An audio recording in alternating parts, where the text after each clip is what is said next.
On a blistering highway in the middle of the New Mexico desert, the luxury car of a wealthy white executive breaks down while he's on his way to close a billion-dollar deal. Sweating, stranded, and furious, he snaps at the only person who stops to help, a black female mechanic driving a rusty pickup truck. But when she fixes his car in minutes and reveals a ring he hasn't seen in decades, his entire past collides with the present. What he uncovers next will change both of their lives forever. I love knowing where my viewers are from. Let's get into the story. The sun was merciless in the New Mexico desert, bearing down on the long stretch of highway like a punishment. Waves of heat shimmered over the asphalt. It was noon, but not a single car had passed for the last 20 minutes. A few vultures circled far above, and the landscape on both sides was nothing but dry sand, a few cactus shrubs, and silence thick as wool. Stephen Wallace stood next to his stalled black Maybach, jaw clenched, tie loosened, and sweat crawling down the back of his neck. He was a tall, middle-aged white man in a crisp, now slightly crumpled navy suit, pacing in short, angry strides along the side of the road, his face usually polished and composed for magazine covers and boardroom screens, now contorted with frustration. His silver wristwatch blinked the time, 12:08 p.m. He opens at 10 a.m. and lands at 2 o'clock. He had 22 minutes to be in Albuquerque for a make-or-break meeting with foreign investors. A billion-dollar deal was riding on this. And now the car, his dependable, luxurious Maybach, had simply stopped responding. He had already tried calling the office, tried calling roadside service, even tried restarting the car with all the prayers a man of logic could summon. Nothing worked. The GPS had no signal, the AC was dead, and the longer he stood there, the more he felt his control slipping away. He slapped the roof of the car with his palm, muttering under his breath, "Unbelievable. This can't be happening today." A thin, humming sound came from the distance. Not the wind. This was an engine, weak and uneven, growing closer. Stephen turned, shielding his eyes from the sun. A beat-up red pickup truck rattled into view, kicking up dust as it rolled down the road and came to a slow stop a few feet behind the Maybach. The door creaked open, and a woman stepped out, wiping her hands on a ragged towel. She was lean, sun-browned, probably in her early 30s, with sharp eyes that had seen both trouble and humor. Her hair was tied up high to keep off the heat, and she wore a gray shirt stained with motor oil and jeans that had seen better days. She walked with confident steps and looked right at Stephen, not with hesitation, not with pity, just straightforward focus. "Hey there," she called out, voice clear and friendly. "You need some help?" Stephen narrowed his eyes. His shirt clung to his back, and the sun was roasting his forehead. He looked her over, then at the truck, then back at her again. "No, I'm fine," he snapped, almost too quickly. The woman raised an eyebrow, pausing mid-step. "Doesn't look that way." "I said I'm fine," he barked again, voice rising now, laced with that edge of authority people in suits often use to end conversations. The woman didn't flinch. She tilted her head slightly, as if deciding whether to laugh or walk away. Instead, she folded her arms, the grease-streaked rag still in hand. "Look, it's hot as hell, and your car's clearly not going anywhere. I'm a mechanic, been one for 10 years, just thought I'd offer before someone actually gets heat stroke out here." Stephen stared at her. He hadn't even considered the heat until now. His throat felt like sandpaper.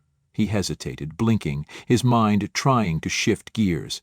For a moment, he looked down at the shimmering hood of the Maybach, then at the desert, then back at her again. Finally, his shoulders dropped slightly, his tone softened, still guarded but human again. "Sorry, I'm in a hurry, got a meeting in less than 20 minutes. This car just died." The woman gave a small nod. "Yeah, it happens, especially when rich folks trust machines more than people." Stephen almost smiled at that, but caught himself. "You really a mechanic?" She reached into the back of her truck and pulled out a small toolbox that had definitely seen better days. "Name's Kendra. Fixing cars is what I do. You want me to take a look, or should I keep driving?" There was a beat of silence before Stephen finally exhaled. He looked at his car again.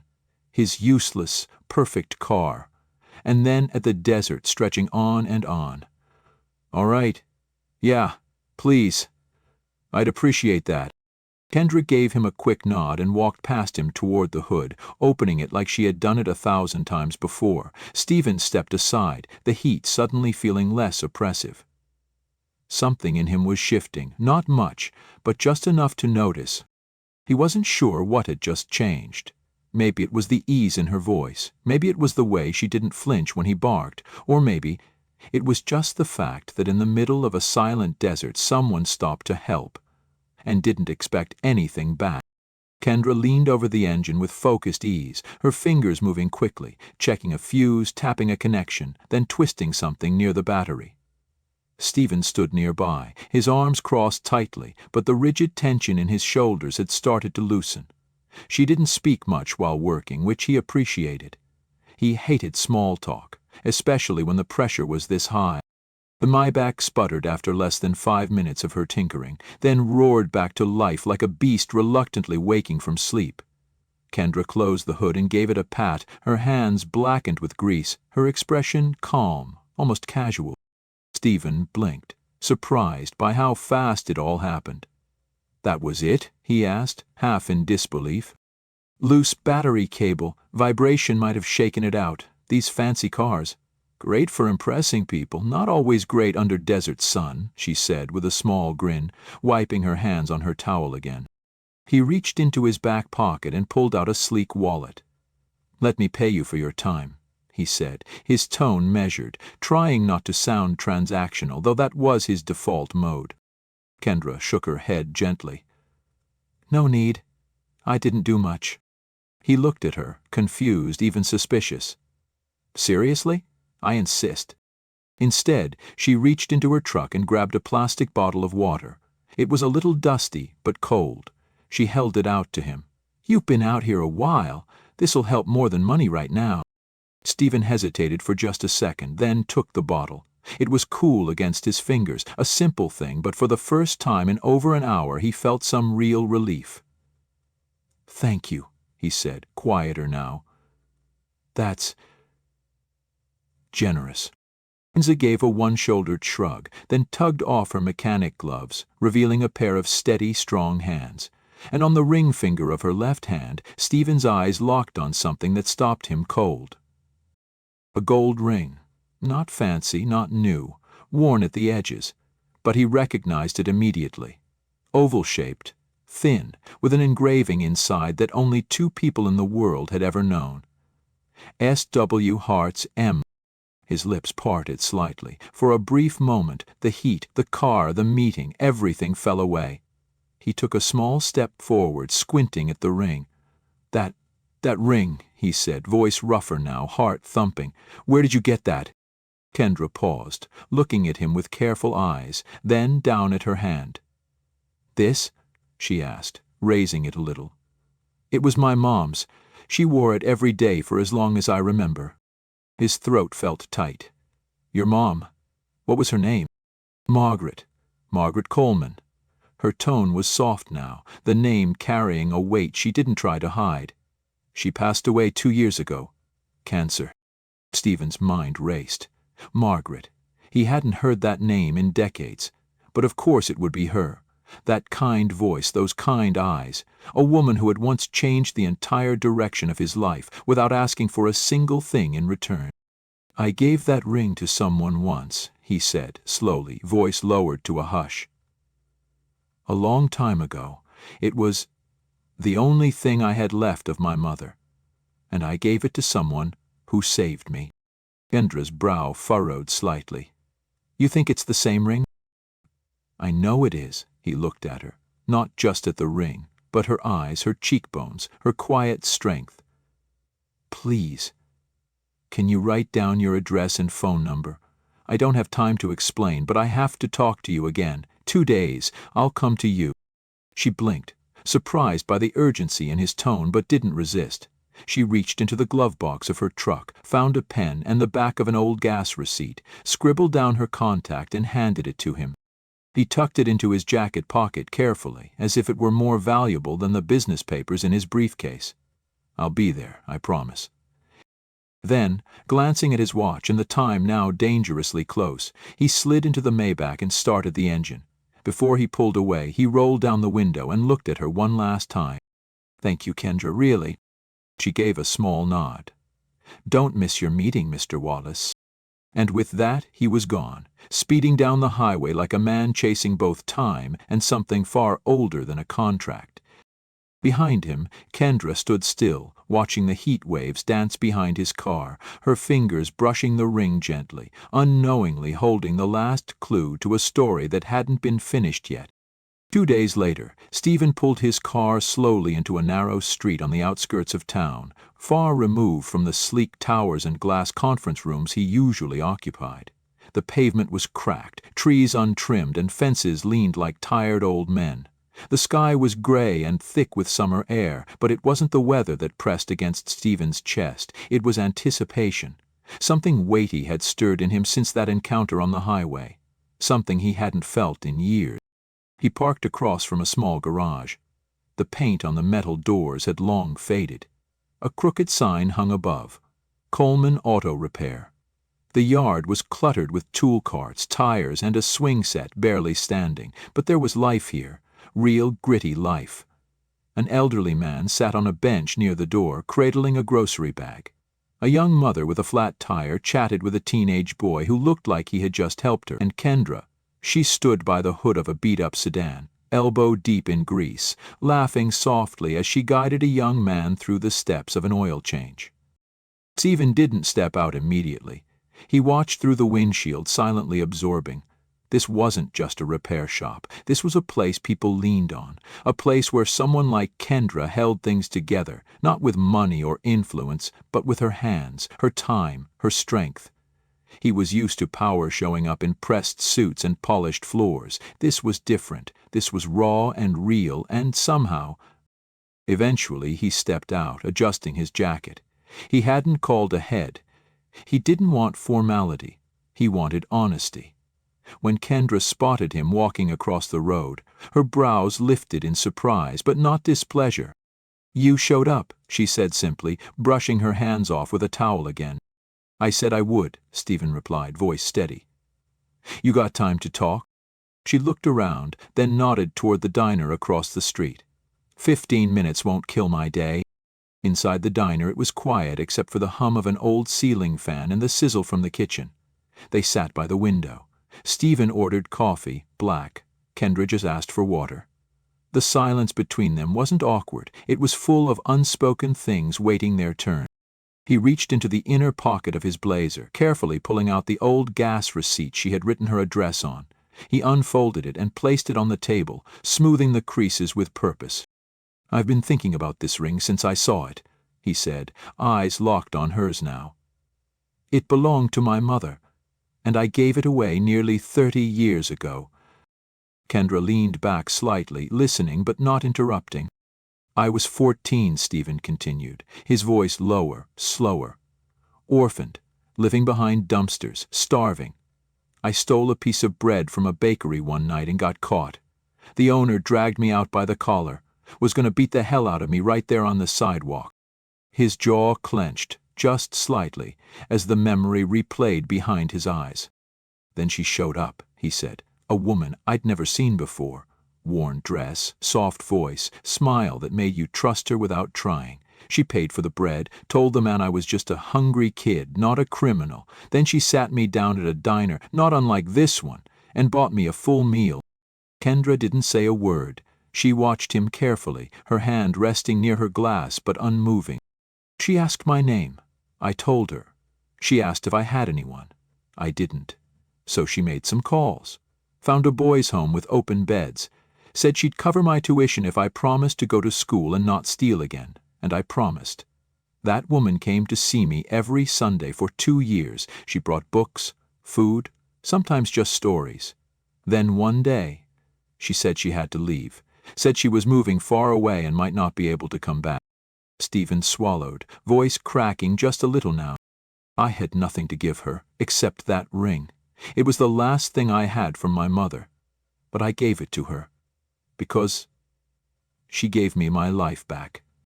Kendra's eyes were glassy now. She turned, reaching into her small crossbody bag, pulling out an old photo in a clear plastic sleeve. She slid it across the table.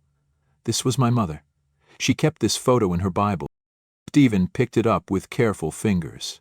Time had faded the edges, but the woman in the photo was unmistakable. Her warm eyes, that same smile, her hand resting on Kendra's shoulder when she must have been a teenager. He stared at the image, his throat too tight to speak. "That's her," he finally whispered. "That's Margaret." Kendra nodded slowly. "She told me, before she passed, that once in her life a boy gave her a gift that meant more than any jewel in the world.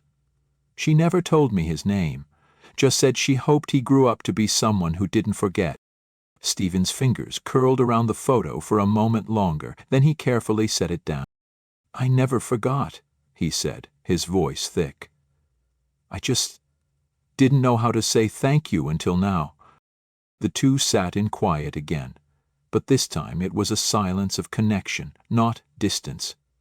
Two pieces of a story, reunited after decades, stitched together not by coincidence, but by something deeper neither of them could fully explain. Sighed. The diner's bell rang as someone entered, but neither of them turned. In that moment the world outside seemed smaller, because something far bigger had just come full circle.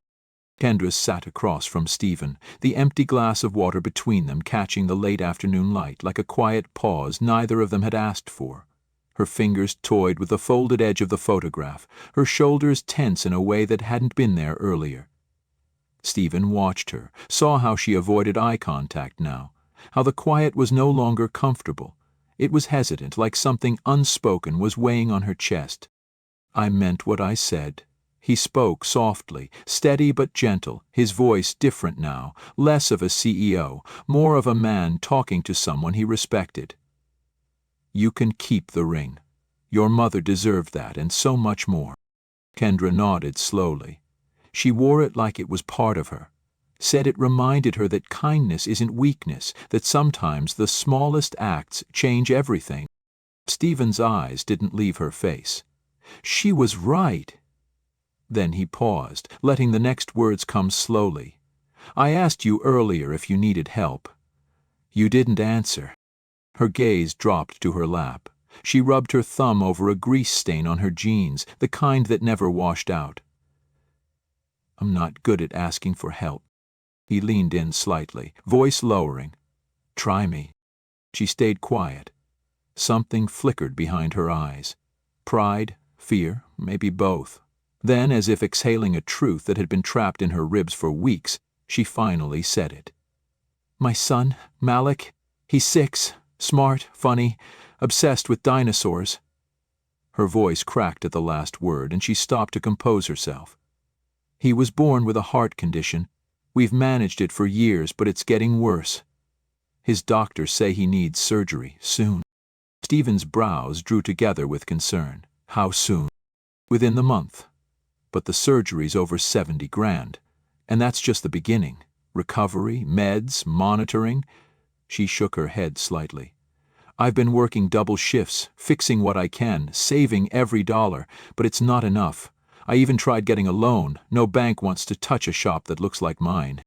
Stephen stayed quiet, listening fully, not rushing her with sympathy. Kendra swallowed hard, her eyes now locked on his. "I didn't want to tell you because I don't want a handout. I don't want to be someone who shows you a sad story and expects you to fix it." He studied her face. Not a trace of manipulation, just exhaustion, just a mother on the edge. "I'm not offering a handout," Stephen said, his voice calm but firm. "I'm offering gratitude." Kendra blinked. "What do you mean?"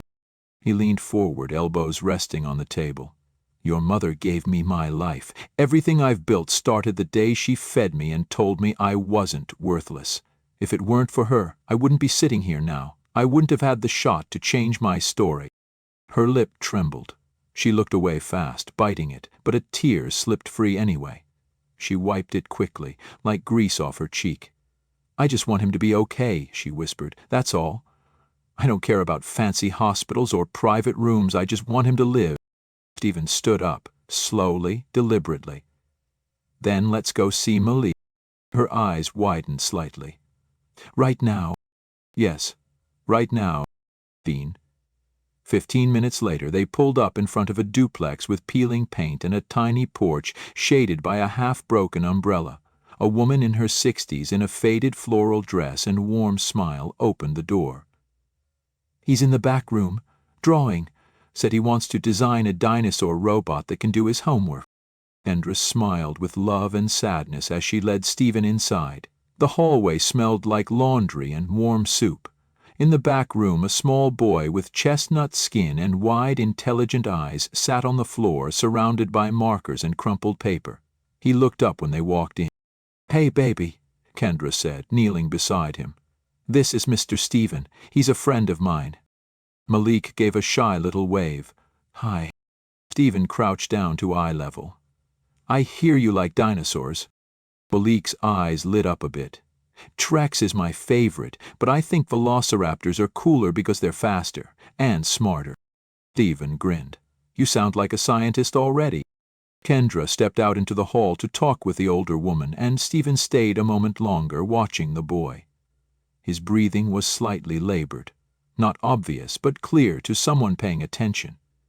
He was pale under the eyes, and his energy, though bright, didn't have the bounce a 6-year-old should. Stephen stood slowly, walked out to where Kendra waited by the door. My doctor's the best pediatric cardiologist on the West Coast. I'm calling him tonight. We'll get Malik a room. Surgery as soon as he's ready. Kendra looked at him like he'd spoken another language. Stephen, I can't let you. You can, he interrupted, and you will. You're not doing this alone. She tried to protest again, but he placed a hand on her shoulder. His tone dropped, full of something deeper than obligation. This isn't charity, Kendra. This is a promise kept. 30 years late, maybe, but still kept. Her eyes filled again, but this time she didn't hide it. And as they stood there, just a man, a woman, and the ghost of a kindness long past, they knew something had shifted. Not just Malik's future, but their own. Forever tied by a ring, a choice, and a woman who once believed in broken boys with nothing left to give. The sun filtered gently through the sycamore trees, casting warm light over the small yard behind Kendra's shop. It had been 1 month since Malik's surgery. The boy who had once sat pale and breathless on the floor was now running, carefully but joyfully, chasing bubbles with squeals of laughter as they floated in the air. His chest still bore the healing scar beneath his shirt, but his steps were firm now, full of life that once hung on the edge of time. On the other side of the yard, Stephen stood quietly beneath the porch awning, one hand in his pocket, the other loosely holding a paper cup of lemonade. He watched as Malik giggled beside a little girl in a yellow sundress, his own daughter Lily, who had taken to the boy like a long-lost cousin. They crouched beside a tub of soap, dipping wands and swinging them toward the sky like artists painting joy. He didn't speak at first. He just watched. There was something sacred in the ordinary, something healing in the sound of children laughing, and for the first time in years Stephen felt still, not stuck, not pressed by deadlines or margins, just still. Kendra stepped out of the shop, wiping her hands on a cloth.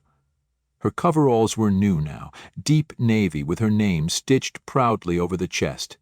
Behind her the garage had been transformed.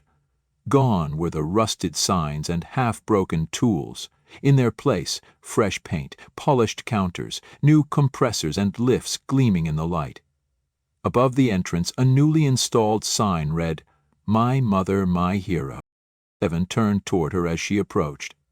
"It's coming together fast," he said. Kendra smiled. "Your team doesn't waste time." "It's yours now," he replied simply. "You're the reason this place matters."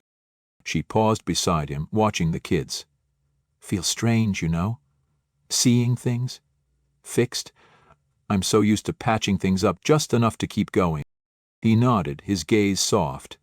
"You were surviving. Now it's time to grow." She looked at him then, and her voice lowered, grateful but unsure. "I still don't know how to thank you." Stephen shook his head. "You don't owe me a thing. This isn't charity, this is a return on investment, one your mother made a long time ago." A beat of quiet passed between them, warm and full. Later that week they held a soft launch for something new. The Coleman Fellowship. A small, humble space behind the shop had been cleared, repurposed into a classroom. Stephen brought in equipment. Kendra brought in heart. Together they began a free trade program of hands-on mechanic training for teens who had dropped out or been left behind by the system. Word spread quickly. Within days the first class filled up with kids who had nowhere else to go, but still carried hope in their eyes. And that wasn't all. Alongside the training center, Stephen and Kendra announced the creation of the Margaret Fund, a scholarship program designed to support young people from underserved neighborhoods who wanted to pursue skilled trades. Not college-bound, that was fine. The fund covered apprenticeships, certifications, even tools. The local newspaper caught wind. Then the regional. Then a cable news segment aired.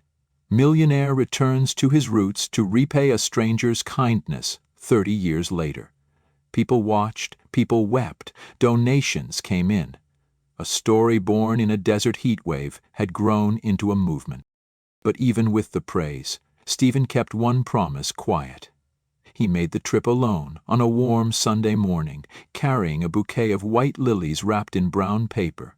He drove until the city gave way to silence, until gravel crunched beneath his tires, until he reached the quiet little cemetery on the edge of a forgotten town.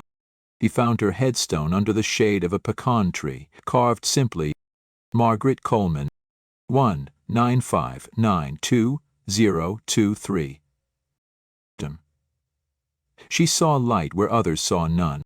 Stephen knelt slowly, resting the bouquet against the stone. For a long while he said nothing, just breathed, just felt. Then finally he spoke. Not with grandiosity, not with rehearsed words, but with the simple honesty of a man who owed his life to love. "You saw me when I was nothing. You fed me when I had nothing. You gave me a future when no one else cared if I had one." His voice caught, but he pressed on. "I've lived, Margaret. I've built, and now, because of you, I'm helping kids like me, like I was. And your daughter, she's just like you. Strong, kind, brave." He brushed a fallen leaf from the edge of the marker. "You didn't get to see how far I came.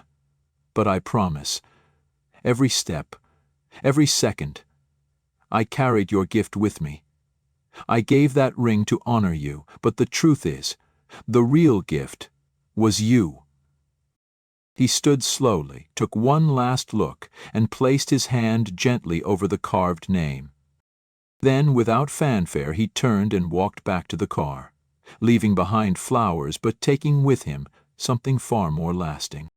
Back at the shop, laughter echoed across the yard.